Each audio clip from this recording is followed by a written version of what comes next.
Hello, everybody, and welcome to another edition of Ship Shape. I'm your host, Community Manager Jared Huckabee, and with me in this episode is designer extraordinaire. What is just designer extraordinaire? Technical designer Is that here. what it officially is now? Yeah. Technical designer extraordinaire, Mr. Calix Renault. Calix, how you doing, man? Doing pretty good. Good. Now we are doing our first Ship Shape revisiting. We're going back and taking another look at the Caterpillar Whitebox phase. Yeah. Now we did a Ship Shape with designer Randy Vasquez quite a while back when the Caterpillar had its first set of whiteboxing. As is often in the case in game development, things change, requirements alter and stuff like that. And so Calix has been tasked with re-whiteboxing the Caterpillar. Why don't you tell us a little bit about that? So the work that Randy did really laid out the groundwork for deciding a lot of the broad strokes design decisions about where the Caterpillar is going to fit in the broader universe and where it's going to be, like how we're going to build out our art for it. This whitebox is more about nailing down the specifics of both the space that you're moving through, the functionality of that, how we feel about just how it feels to walk through this ship. Right. And I mean that's the thing that I think was most exciting about it, is walking through this ship and sort of feeling it out. Yeah, because I mean, no amount of effort, time spent can get you ready for that time when you have to actually get inside and you actually have to walk through and go from station to station and stuff, and then you start realizing, oh, okay, our scale was a little off here. We didn't quite. We need a little bit more in this area, kind of stuff like that. Yeah, so we've had the opportunity to go through and try some things. We've changed some of the things because there's you run into these realities that it's not nice to move through this space, or this thing is going to collide with that thing. So when you actually try it out, it helps sort of illuminate these issues. And so we've had the opportunity to go back and revisit it. And I've also had the opportunity to try out some new things and sort of see where it's going to fit into our future developments. All right. So we're in CryEngine now, and the Caterpillar's looking great here. I mean, the fidelity in this is just. This is what PC gaming allows. Really, is the opportunity to. There's engines back here. That's what those are supposed to be. All right, so and the freelancer is for scale. Yes, and I see bits of a Hornet down at the bottom. The Hornet is here to explode. Okay. It will do that shortly. All right, so let's take a look through the internal whiteboxing of the Caterpillar. Shall we go into game now? Or sure. I'd like to start off here in the habitation area. Switching to game, feeling like a person, walking around. You can come into. So far, we're only dealing with the cargo module. So all of these bits are in various stages of whitebox mock-up. And so we've built it out. Like there's what it looks like when you've got a pretty good haul, and this is what it looks like when you're empty. And this is how it is when you're completely full. And be walking through and. And what size cargo units are these? Are these 1 SCU? Yeah, each one of these is 1 SCU. I do not offhand remember the final number that the Caterpillar gets. It's I think with all the elements that are carved out for this catwalk over here, for each space individually, I think it comes out to something like.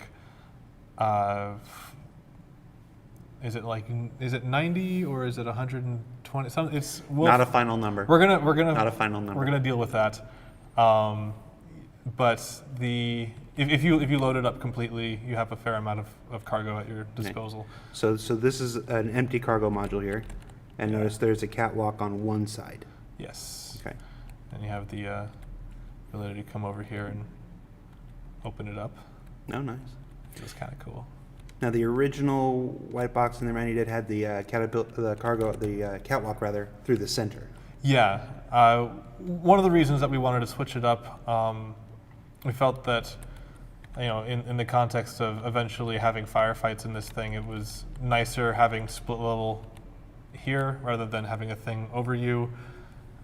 You do lose a small amount of cargo to get this space, but it feels a lot better Having the bulkhead here, Mm-hmm. it just feels better, really. I think it also plays into the asymmetry of the ship, though. Yeah. You know, it's just about everything I've seen of the ship, you know, screams that asymmetry. So having the raised catwalk on one side, you know, goes along with that. Having some movement issues. Every once in a while I get stuck. That's fun. We have, did I put it here? Yeah. So both sides do open. I have a little rail, Nice. but I fell off anyway. All right, so for these cargo modules, and the standard Caterpillar has 4 modules that can be swapped out, Yeah. right? So you unload and load from each individual module off to the side. Yeah.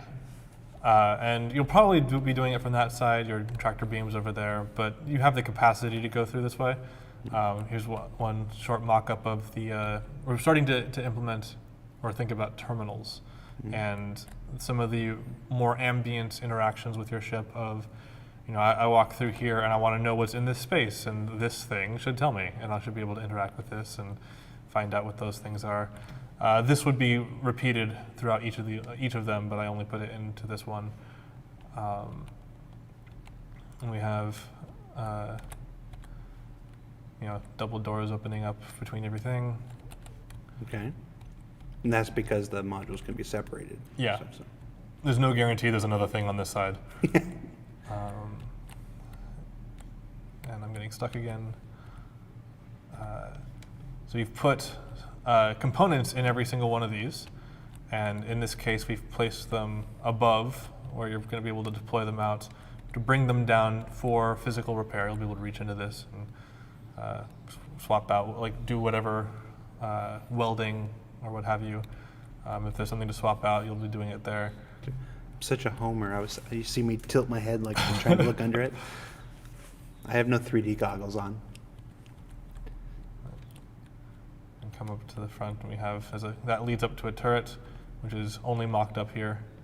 And then we have door controls. But let's go Now, down what's there on the other first. side of the clear? Is that a window? That was a window. Okay. Sort of leading you to the front of the Caterpillar, the nose here. This space has various uses, not all of which I think are cleared for discussion. But generally, we want another terminal here to tell you the state of this room. There will be some cargo plates so that you can you could potentially use this for doing deals. You could potentially use this for egress, all manner of things. But if we had the cargo in there, Yeah. And that was the frontmost space Yeah. with the door that opened up. yeah. So in front here is where that freelancer was, and so we can open up the doors. That is not how these doors open. We've had this white box is an exploration, right? So we put things in here to be like, oh, how does this work? How does this look? This is not like, we have taken this further now. This is actually has already received review. We've already had notes on this. This isn't its final form, and so that's among the things that will be changing is the way that this opens. But we have the atmosphere shield, which is another thing that we're playing around with. You'll have turned that off, but nothing happened because we'll let the atmosphere rebuild. If I turn off the cargo locks first, then it still doesn't happen because it's broken, because I'm faking it. But I had it. It was really cool, you guys. I had it sucking the cargo out into space, and now it's someone else's problem. That's all right. We'll see if we can't get some video of that and put it here as if it were happening live. And then I won't admit that it failed. So we have these sections will be sort of explored individually as we build out each of the interactions that we want for the various modules that can go here. The cargo one, it was chosen because it's relatively simple, so we've basically seen all it has to offer. If you take a look in our April monthly report, you'll see some concept work for the habitat, one of the habitat modules, Yeah. if I'm not mistaken. And the habitation, this room. So exploring things like having life support here, having it open out so you can access this for repair. Having armory with this is where you're going to store your replacement balls. Most dangerous weapon in all of Star Citizen. That's right. And I got to have a lot of fun with the elevator here. Nice. Drake only uses the most sensible of deployment methods. Yeah, they're a very pragmatic Yeah. organization. Why wouldn't you have a weird robot arm? Oh, clipping. All right, cut this. Fast forward to this. Yeah. Never show this part again. All right. And we head back to the engine room. And we have engines. You can see them here. Clearly labeled as heavy engines. Well, you want to know where they are. Yep. Really. White boxing ain't sexy, guys. You'll have all your shield generators, Sexy. ammo, fuel. Here's your engineering terminal. Get to be surrounded by all the muck. I've always been a fan of this haunted turret here. No floor. Yeah. So I also, this is where I started mocking up the actual interaction for the terminals. So one of the features is a better example of this. Let's go to the better example. Just run right past that. You'll see it. You'll see it. That was cool looking. So I took the one that was down there, brought it up here, and fleshed it out a bit. So one of the things that you'll notice is that we have this neat parallax effect where the cursor does not stay in the center of the screen. Part of the reason for that is because if it did, if you just look at the center of the screen, and I moved that over there, now I can't see half the terminal, which makes it really sort of awkward. But when I don't have to do that, when I can access the entire screen this way, and we have we've figured out some pretty cool stuff. It's an ambient interaction. You walk up to it and play around. You walk away. It's done. But one of the things that is kind of cool is that the system works in such a way that it always endeavors to keep the cursor on the screen. And I've gone ahead and found one of the weak points because, again, this isn't actually coded up. This is us doing a mock-up.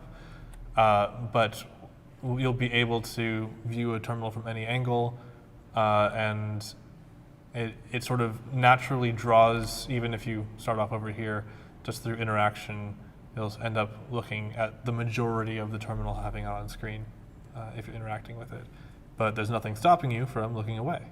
You can always, you can have as much or as little interaction with these as you want. You'll be able to interact with it and bring up a model of the ship, having the map, getting information there, playing around with setting messages.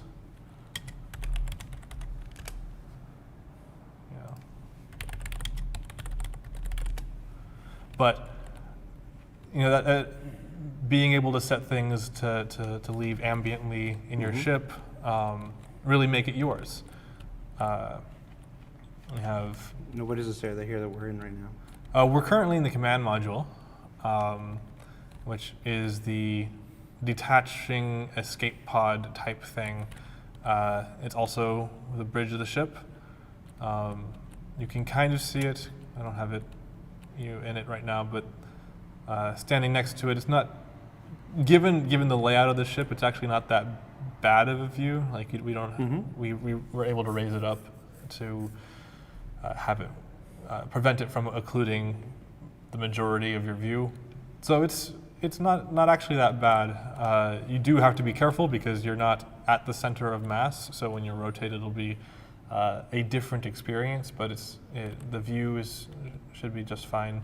It comes with the turrets, and you'll be able to have co-pilot and tactics officer, sensors, all that stuff. I can't help but notice there's a ladder down in the command module here. Yeah. Is the command module 2 floors now? Command module is 2 floors. Yeah. With its little habitat area, another life support, the showers. You have foot lockers. You'll have storage space. You'll have the command module's own engineering room with its own engineering station. Because this thing can just leave, so you're going to have to repair it someday and come over and repair the engines. Yeah. I want to start a Drake Caterpillar command module racing league. I'm not here to stop you. And trying out various things like it's a little hard to see. Let's see if nope. There we go. That's me. I'm the gold ball. Let's see if I can. So that's one of the cool things is that you'll be able to register people and have them actually see people moving around your ship and this looks like we have control of the bulkheads too. Yeah. So.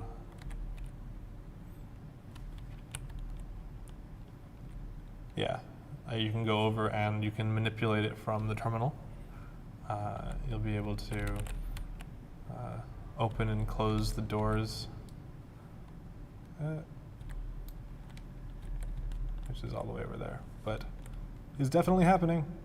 We're too slow for it though. That's right. Yeah, you have to explain to us what the squiggly ball thing was that we're in here. This deal? 'Cause that's all people are going to be wondering about. Okay, so this is your tractor beam, and this is a mock-up of.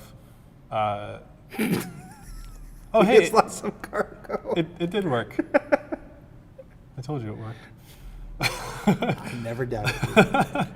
That's the cargo I threw out earlier. It's stuck in a little gravity well. A gravity well like that might be how you manipulate the tractor beam. It might not. We're still. You might pushing and pulling and doing things like that. But this is the control reticle that I would be pushing around and forget what keys I used to move that around. But basically set up a little thing to tell you exactly where it is in space and see it relative to your ship. I did not, however, make it so you could turn that off, so when you leave, it's still there.